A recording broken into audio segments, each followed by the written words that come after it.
Psalm 73 is the ultimate psalm about the fear of missing out. FOMO, as it's often called. FOMO is the social anxiety that stems from a belief that others might be having fun while you're not present.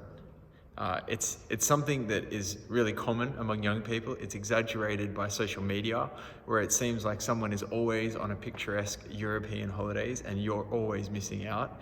But Psalm 73 is about a man who has experienced FOMO. He's experienced the fear of missing out.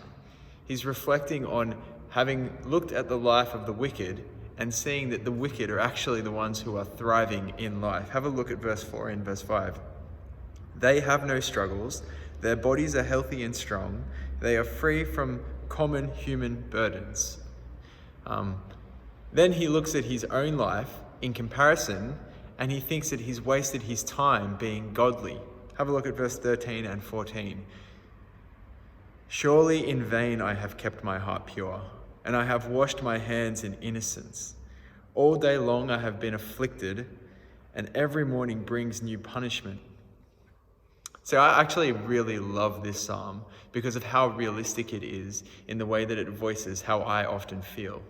So often in the Psalms we read about the righteous prospering and the wicked being blown away like chaff.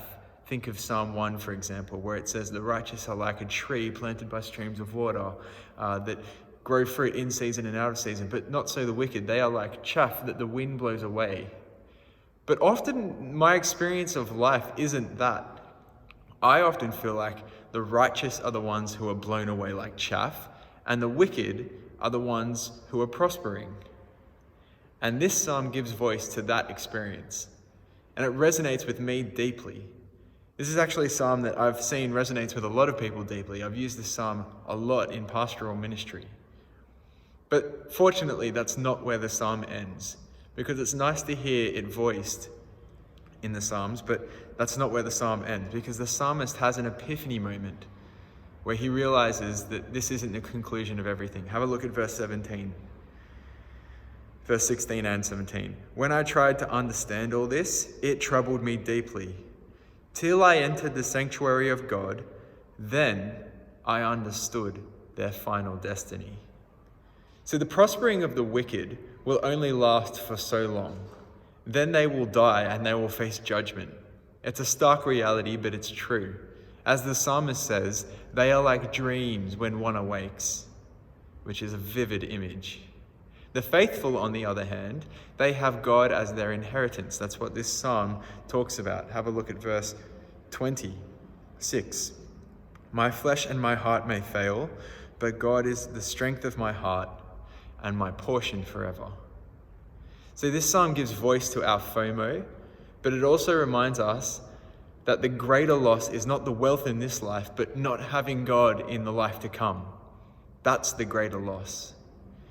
It lifts our eyes from the treasures of heaven that moth and rust destroy and that thieves break in and steal, and that the wicked tend to have plenty of, and it reminds us to have our eyes on heaven, where God is our strength and our portion forever. That is the inheritance of the faithful.